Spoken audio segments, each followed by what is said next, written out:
What's up, everyone? Marc Lobliner, tigerfitness.com. You haven't seen him in a little bit. It's my brother. Me? Yeah. Oh, hey, how you doing? Chilling, bro. His name's Aaron, by the way. Hey.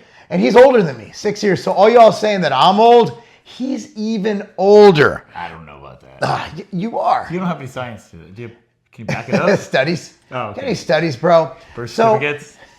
Driver's license? Just a heads up. Probably tell he's jacked. No. Okay, and I do okay for myself, but you know, as we age, we tend to experience, you know, different things than young people do, right? We have to adapt as we age, and training isn't the same as when we're in our 20s or in our 30s or even in different parts of our 40s. So every year we have to figure out ways to recover better. Now, the beautiful thing is his son is a Division I baseball player, a very good one at that.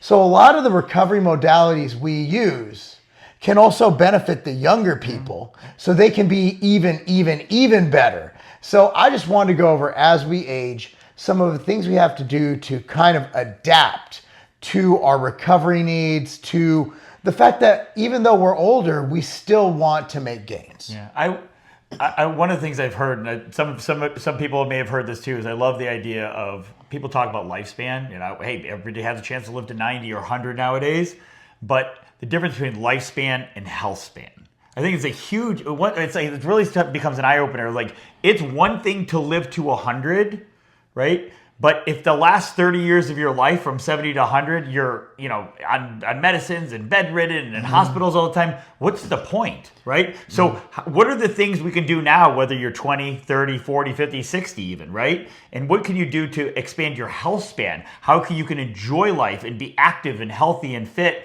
from 50 and beyond, right? So those I'm 50 years old. I hope I live to 100. I still have 50 more years. I want to enjoy that. I want to be able to go hiking and stuff when I'm older, right? And the things you do now have direct crossover to those times. So I think the one thing I've noticed, object in motion stays in motion. I had the fortune of working at Weeder Publications when Joe Weeder and Jack LaLanne were still kicking it, right? So you got to see a guy who literally swam from California to Alcatraz. For those of you who don't know, for fun. It's an island that used to house really dangerous prisoners in the middle of the ocean. We've been there. We have. While dragging a ship by his teeth with a rope in his mouth. So he was crazy before TikTok. Like he was doing TikTok. Imagine things. Jack LaLanne on social media. These guys were so much better than the bull crap we have now. Or as Dion says, bull junk. Bull junk? Bull junk. Okay. So beyond, let's say, the recovery modalities, my brother actually showed me this red light thing. I showed you guys it in one of my videos. What was it called? The Echo. I know the jazz is the jazz. But it's we use these different things that we both kind of find things. We use each other's things. So before we get into recovery modalities, number one is you have to be active. Yeah. So a lot of people. Sorry to interrupt. But move more, move better. You go back to so simple. You ever talk to someone at the gym who's like, well, I used to be in the line. It's like, well, what happened? Well, I stopped training. Stop moving. So you ever heard someone like, I've been coming every day and I just got fat and out of shape. No, it's always there is some issue, which is the funniest thing. Men will be like, we had a kid. I'm like, no, your wife had a kid. You were just lazy as F. So I think, the number one thing is diet, nutrition. You have to pay a lot of attention to diet and nutrition, as well as training modalities, and actually get in the gym and train. We could talk all we want about what's best, 2 on, 1 off. But at the end of it, are you going to the gym regularly? Are you going and you weight training at least 3 times a week? Are you doing cardio? Are you getting enough water? Those are all, tangibles we're assuming that you have. But you have to be active. Like, what are you doing active? I introduced you to my one friend to the gym today.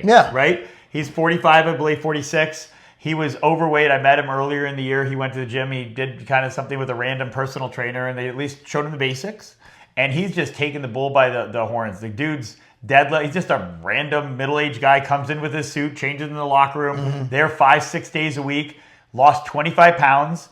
I think he's actually lost a lot more because now he's deadlifting 405 for like 6 and 8 reps. So he's probably lost 35 or 40 pounds because his physique looks better. But, he's lost 25 pounds on the scale. The point is, he's in the gym regularly. He's consistent. He's found something he enjoys. For him, it happened to be weightlifting. Doesn't have to be. Nope. Right? Could be yoga, Pilates, bar, walking. Do your thing. Hiking. But he's an active man that in less than 8 or 10 months, he literally has changed his entire life because he's decided to have a commitment to himself and his activity. He's there an hour and a half max, right? 5 days a week. And he's found a way to change his body and his life forever. So the number one thing is you have to stay active. You have to eat nutritious food. Now that's beyond the scope of this. Like whether you believe in carnivore, whether you believe in being a vegan or, 40, 30, 30, whatever it is, just make sure you have a nutrition program that is working for you, that accounts for calories in, calories out, caloric balance, right? If you want to lose weight, but they even argue this because the carnivore people think that calories don't matter. A lot of them do. So that aside, I think one thing we could really kind of talk about is what do you do to recover? Because you're here when your son's in town, you're throwing 800 pitches, throwing batting practice, you're going to the gym, we train hard, we train crazy. We'll out-train all these young whippersnappers. We're in there going hard while these kids are in there kind of goofing around. Like we're in there going in on it. So how do you, obviously you've worked up to that level, but so what kind of recovery modalities are you using now? And maybe a little more than most people, but I've tried different things. Like anything else, you try it, you keep it, you dump it, you try something else. One of the things is, as I trained hard, I'm 49, right? I've had injuries. I got the distal bicep tear repaired. I've had ACL, I've had my share of things. And part of it is, as you get older, one of the things I'm better at is listening to my body, right? There's certain training things I still can go heavy on. My body likes. I deadlifted 650 just a couple months ago, right? Just because, but no issues, right? Certain things I don't go as heavy on anymore, right? I haven't barbell bench pressed in years, right? So you've also, with age comes wisdom and also understanding what your body can do. We still train very hard. We deadlifted 5 plates today for multiple reps. But you also have to listen to your body, and I think some of those modalities, I can list a few. Yeah, please. That I do, that I love. We're in my home gym, little home gym. Just use it kind of as a backup. My wife and daughter train here. I use it as extra. I'm looking at my sauna. You can't see it, but I have a full spectrum infrared sauna. I use at least 4 times a week. I've kind of set it up like I can watch TV from there and watch a football game, and 20, 25, 30 minutes goes by. Love doing that. I've added in contrast with cold and hot with the sauna. I think that helps just blood flow. I do love that. I've tried some different things too. So explain contrast. What kind of ratio do you use on that? So typically what I like to do is about 20 minutes. Like my pool in the winter, it gets cold enough that I can just jump in the pool and it's 45 to 55 degrees. So I'll do 20 minutes in heat. So my sauna or in my jacuzzi. I find them actually pretty equal if you spend 20 minutes and then go about 3 minutes into the cold. Could be a shower, right? If you don't have anything else, shower is going to work fine. And if you don't own a sauna, you don't have the means. Like we own saunas. We've been very fortunate in life.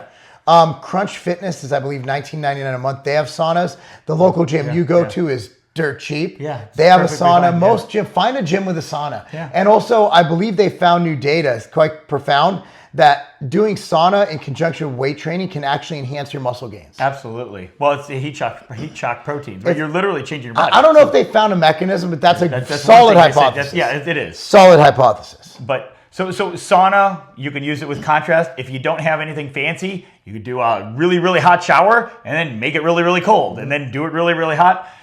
It works similarly, right? It may not be as perfect, but you don't have to. Part of it is also don't sweat the small stuff. If it's not perfect, you don't have a super high value sauna that gets to a certain temperature. There's other ways that you can do these kind of things. Take a hot Epsom salt bath. I'm sorry, by accident, that's another secret. That's huge. Epsom salt or just a hot bath. But I think going at contrast, they used in the data, they use a 3-to-1. Hot to cold, always end on cold 3 cycles. So 1 minute and a half, 30 seconds, a minute and a half, 30 seconds, a minute and a half, finish on cold at 30. Obviously, you could soap off and do everything in those in the warm times. You can. No, so sauna and or contrast is part of that. Is a great tool. There's some other things that we do. Like I know we're both fans of the Marc Pro. Love Marc Pro. So marcpro.com, coupon code Lobliner saves you. I forgot how much, but it's a good amount. And they're different than a standard TENS unit you'll buy on Amazon for $80.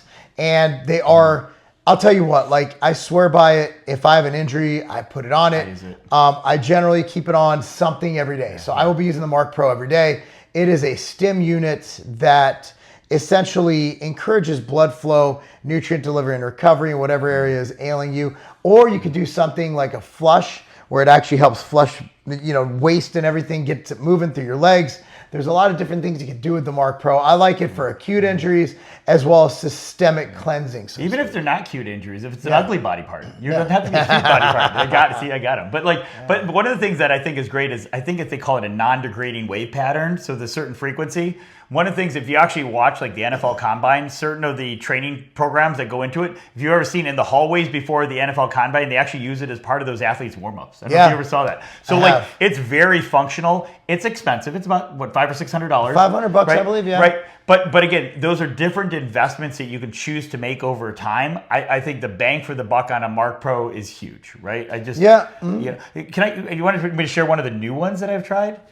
Sure. That's why we're here. That's why they're. Yeah. So I've looked at it for a while. There's an acupressure mat. I think it's called the Shakti mat. Yeah, one of my friends is big on that. Yeah. So I'm like, you know what? I'm going to try something different. It's about $90 or $100, and so it's kind of the old bed of nails, but modern, right? So it's a nice, just comfortable mat to you lay on it, and it's basically got all these circles filled with like these spikes.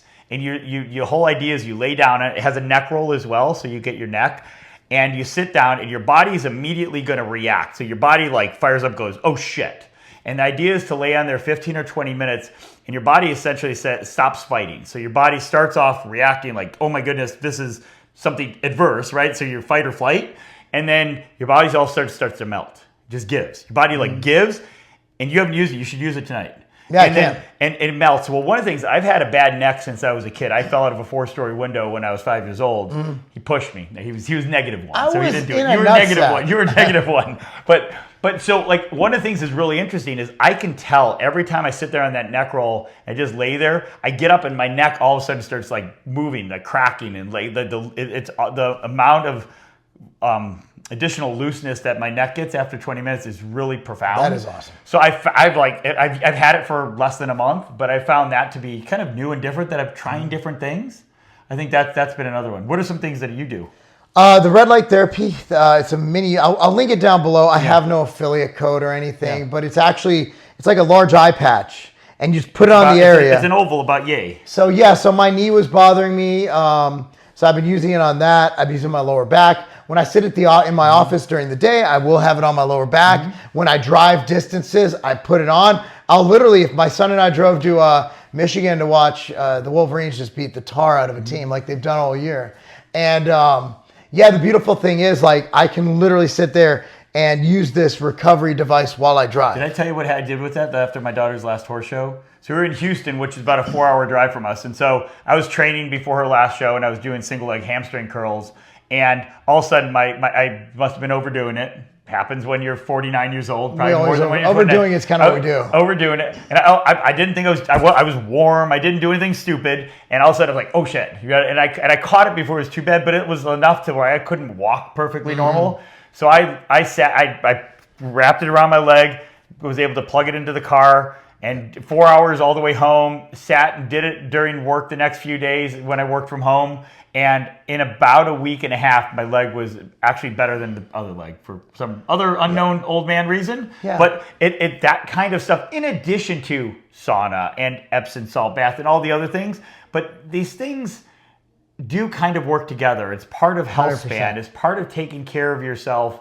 You know what's something that sounds like a really random thing that is probably one of the unsecret secrets. Like we went to the gym today.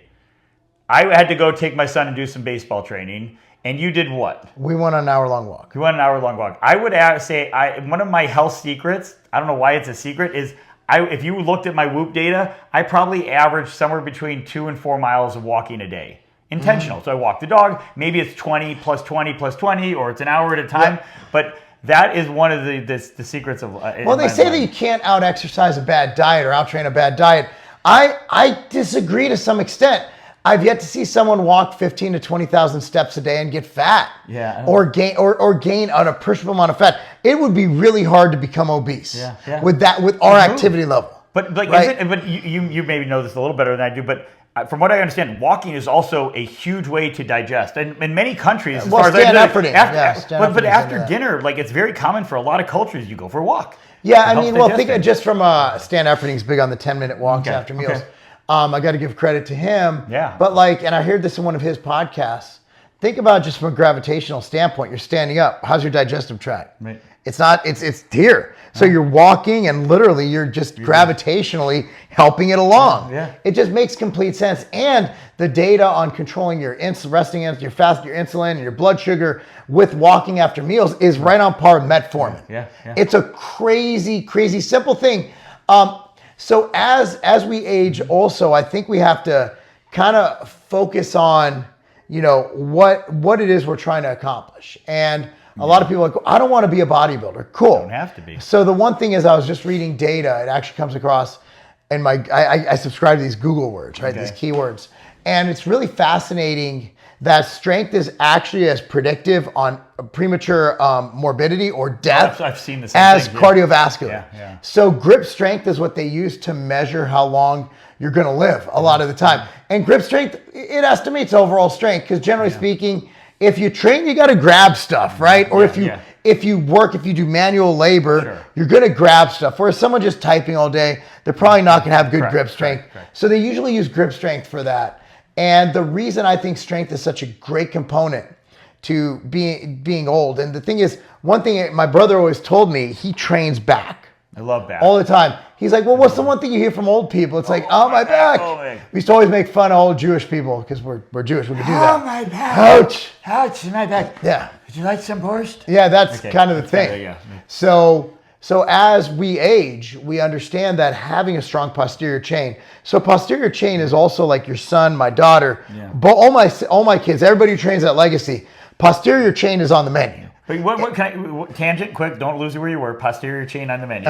But also, I think I'm an office worker, right? Well, I'll sit at the desk all day. You can work all the chest you want, but also is your posture. If you have a strong back, shoulders, right, it's also going to help you in your day-to-day, right? Because what happens when you're working in the desk all day? You're like this. You're sitting here like this, right? Just naturally, you got to catch yourself. But when you go to the gym, you can do rear delts, you can do back, get yourself into a good posture. It's going to help you through the back to the chest is what posterior chain's on the menu.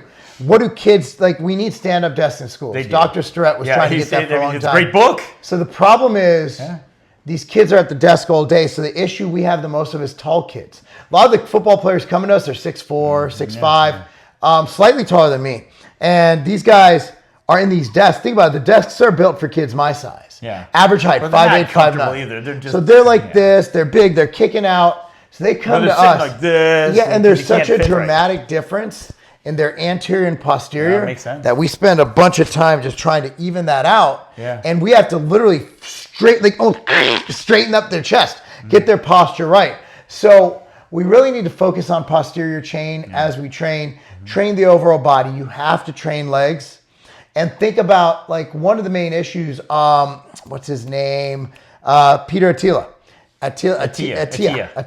So he is so white of me. So he is big on balance training. Yeah. And if you watch, I get shit on this all the time because I do the single leg Romanian deadlift. I know the single leg stuff like, well, that's not hypertrophy. I'm like, look, man, I don't care if I'm jacked, if I'm falling and breaking my fucking hip. Right. Okay, like at the end of the day, one of the reasons for longevity. Unintended prop. Keep going. One of the prop. One of the things for longevity is not falling and breaking a hip. That mows down many old people. Dr. Starrett, so this is another, you don't have a connection to these guys either. So no. You talk about Peter Attia, you talk about Dr. Kelly Starrett, the slack block. I've actually had this before Kelly Starrett started mentioning it. We've had this for years. It's another way to do balance. I keep it in my gym. As I'm helping my wife or daughter, I'll do it in between their sets. It's another way to do balance. So balance is core. What happens when somebody gets old? Right? They lose strength. They fall. They can't carry things. What is it? I can't remember the data, so I don't want to misquote it. But when somebody falls and breaks a hip, their chance of dying just goes, it's meteoric, right? Oh, huge. It's insane. So how do you have balance? How do you have strength? How do you carry groceries? How do you You go for a hike with your grandkids, whatever those things are. But like balance is actually really fundamental. You talk about tools. This wasn't on our list, but I saw it in the corner of my eye, and you talked about. If I can straight leg RDL hundreds at 80 years old, I'm not going to fall. You're going to be good. You're going to be good. Yeah. So or you could catch yourself. Yeah. So, but that doesn't mean you have to walk around and tiptoe. Like we do these recovery things to get us back faster, but you don't again, like I said, and this is not by any means like a brag. But we have indoor saunas and stuff. Like we have our own stuff. Like we have a lot of people, especially in today's economy, don't have these means. So we like to promote, like if you can't afford that board thing, there's other ways you could balance, right? Yeah, you know what? Okay, Dr. Stu, right? Yeah. Great friend of ours. You know what he does in his facility? So in his facility, they have an area that's kind of like, just a rubber, walkway where he has some of the weights and stuff. And the next is his green turf area, right? His fake grass. In between that border is made up of like a 1x4. So it's just literally a 1x4 that separates the turf from the non-turf. And so part of his drills is he has people get like a kettlebell or on their sides of the building, and he has them walk on the 1x4. Yeah, right? It's not that hard. You could do that on a 1x4 in your garage. You could do it on, another thing, I've done this before, is like you walk along the curb of the street. It's similar to that. And little kids do it all the time. Right. So my kids do it when we go on walks. Right. Yeah. So there's ways that you can do balance training without zero investment that you could actually practice all of those things. So if there was one mode of recovery that you had to choose, oh shoot, what would it be? Just one thing. The most important thing. The most important is sleep. Boom! We didn't talk about that one at all, but it's not. That's what made it. It's like, okay, let me talk about the difference. The chasm between that and the next thing is insane, right? Yeah. And I would say the Whoop strap's probably been it's a great tool. I got mine on my ankle. Of mind. He's like a prisoner, but I would say the Whoop strap. What it does is it helps be cognizant of that. What is your sleep trends? How much are you sleeping? Are you getting good overall sleep? Right. So, and what are things that you can do to impact sleep? Like I was playing with do I take magnesium and some of the sleep cocktails? I actually tried those. I actually looked at the data today. Yeah, only 9% worse. That's still that's significant. That's the worst impact of anything I do. That is significant. So for me, for others, maybe it'll work out great. For me, that didn't work. Right? There's other things that do impact my sleep, and I use the Whoop data to say, okay, I'm usually in bed between 7 hours and 45 minutes and 8 hours. So I've gotten really consistent. That's a pretty good amount for most Americans. More than me. Right? But how much of that can I get more quality out of? Yeah, and that's how do I get more working consistency? So that's one of the things that I think comes up is your sleep consistency. Do you go to bed and wake up at the same times?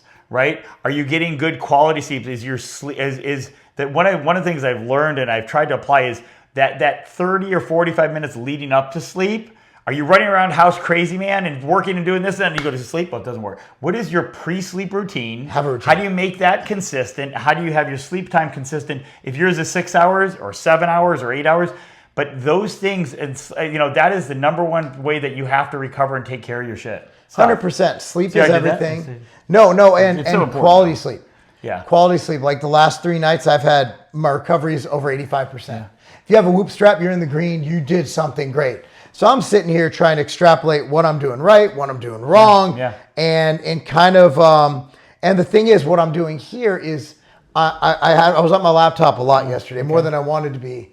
But my laptop was at 7 o'clock, that thing was off. It was off, yeah. So I'm usually at my laptop till 9 p.m. Yeah, it was different. 7 p.m., boom, because I usually coach classes. That makes sense. Yeah, I usually have a 2-hour break to coach, and then boom, I'm back working till bed. That makes a lot so of sense. how do maybe I could stop at 8. Yeah. Because I still have to work, right? I still got work to do. But do something different. Like if you work a little harder earlier and then cut it off. Yeah, I don't think that's possible. It's hard to work harder earlier. But you know what I mean? Just be more focused. Yeah, the problem is meetings. Yeah. So what I recommend you do is quit your job. I'm just kidding. Yeah. So that's kind of... That's a good point, though. Yeah, that's all I got. But I think that just thinking about this as we get older, what has to change in training? And the answer is you just have to listen to your body. You do. And that's not just when you're old. Like, for example, we're training at the gym and Jaden is a stud and something was weird. And he's like, okay, so he pivoted and did something else. Yeah. So I think that, we all need to be able to do that. Like, you know what? I'm not feeling this today. Don't tempt fate. Yeah. But at the end of the day, you're also never going to be 100%. So I think that you do have to train through, around, with. You just have to be smart about it and focus on recovery. And the next day, you're back to normal. Whatever. Like, so that's the thing about when you're younger. It's like, oh, maybe an hour later you're fine, or something. Yeah. But like when you're younger, maybe an hour is a day or 2 days, and you just have to listen. I think what you find is when you get older, you need to focus on sleep more. You need to find some modalities. You need to try some things. You need to, in addition to, I've seen, I was actually, there's a good friend of one of my neighbors, who's also a friend of ours, came by, and he got into lifting and fitness a while ago, and he looked like had some decent size to him, but like the mom was saying, like, hey, you got to look at him, like he needs some advice. I actually sent him to Stu, but like he was like in pain, so he's like lifting every day, and he was probably, I think he's like 55, 56, and he's lifting every day, and the dude couldn't move. And I was talking to him, like, he's like, yeah, but I'm lifting, I'm trying to bench, and I'm still, how many times I can do 225, and I'm trying to get up 275. I said, dude, but it hurts. And he goes, yeah, but it hurts, but I got to do 275. I'm like, I literally said to the guy, I said, why? He's like, well, I got to do 275. I said, your shoulder hurts. Well, yeah, but I do 275. And I'm like, no, like, time out. Like, why don't we try dumbbells for a while and maybe go back to 50-pound dumbbells or whatever in his case. And let's work our way up. Like, he's like, yeah, but I got to squat. I'm like, why do you squat? Because I got to squat, but it hurts. So let's try something different. You're 55 and your body's hurting so much. So that's part of that. Let's think about it differently. I imagine you've seen this case way more. Like somebody like that, you may have to change for a while. You may have to take 2 steps backwards to go 3 steps forward. His chance of squatting again doesn't go away forever. Yeah, you got to regress. You got to build up back. Right? When I tore my distal bicep tendon deadlifting, because I don't do straight bar, right? I lifted the 605, but it's supinated, right? I had to go back down to 5 pounds, right? Right now, I think my right arm is now stronger than my left arm, right? It just took 9 months to get back into it, right? If I couldn't do it right away, or I would have dealt with this forever. Yeah, so basically the fact of the matter is, just listen to your body and pay attention to different modalities that'll help you recover better. Try different things if you have the means. Don't fall for crap or any bullshit scams or gimmicks. You kind of tell what makes a little bit of sense. Like a lot of people say the stim units don't work, and I'm like, well, Major League Baseball is using it, the NFL is using it. Gary Reynolds done a great job getting his technology out there. He's everywhere. And then you look at near red near red therapy. Yeah, that's right. And the data is all on, that one's a risk because it's all on diabetic ulcers. So I mean, but if you look at the theory behind it, that one's more risky. So just weigh out if it's worth it, if it's worth the investment, and how important it is to you. But you don't need anything. You don't need to pay for anything. Balance, you can work on your own. Strength training, you can work on your own. There's so many resources on the internet now. Sleep's free.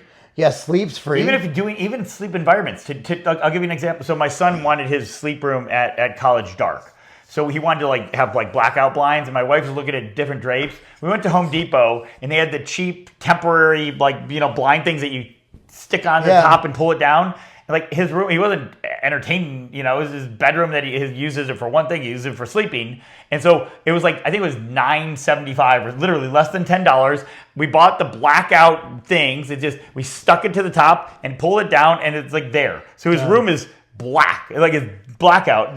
So he's got the good sleep environment with the blackout shades, and it cost less than $10. Yeah, you can. So that's just an example. These things don't have to cost money. Doing contrast is essentially free if you do it in the shower or a bathtub. Yeah, and sauna, again, if you go to a gym, many gyms offer them. Yeah, my gym is $24.99 a month, and it has a sauna. Right? It's not the world's greatest sauna, but I have friends there. I have friends there that do that, and the cold is setting in the shower there, and it's something. It's awesome. It's awesome. So, anyway, guys, thanks for watching. He's my brother. Yeah. Nice chatting with him on Instagram. He's A Lobliner. Yeah, it's really tough. Yeah, it's really low. And I'm Marc Lobliner. He didn't use his full name. We're really creative. It wasn't, dude. It's biblical names. I'm Mordecai. I know. Yeah. I should go by Mordecai. That'll really piss people off. I go by Aaron now. Aaron. It's easier. Because otherwise, Starbucks puts ERA in. I'm like, I'm a boy. Are you sure? Yeah. It's Starbucks. They do not. They do not. We've taken baths. It was like a year ago. Yeah, but don't be weird. It's still the same. Don't be weird. Hey guys, thanks for watching. For sure, and buy all your supplements from Tiger Fitness because you know, we got to afford to get old. Yeah. Well, hey, I can tell you though, and I pay, so I have a cabinet full of Tiger fitness supplements as well, and I'm telling you, I wouldn't recommend it to anything else. So. All right, guys, thanks for watching. That's not a game. The Outright Bar was created for my kids. My kids need a snack to eat during soccer tournaments, and also I wanted a bar for myself to eat pre-workout, post-workout, and also throughout the day. You want your Outright Bars right now. That's why we have a partnership going with the Vitamin Shop to make sure that we're in all 750 plus locations, providing the best price, the best service, the best people to give you the Outright Bar when and where you need it.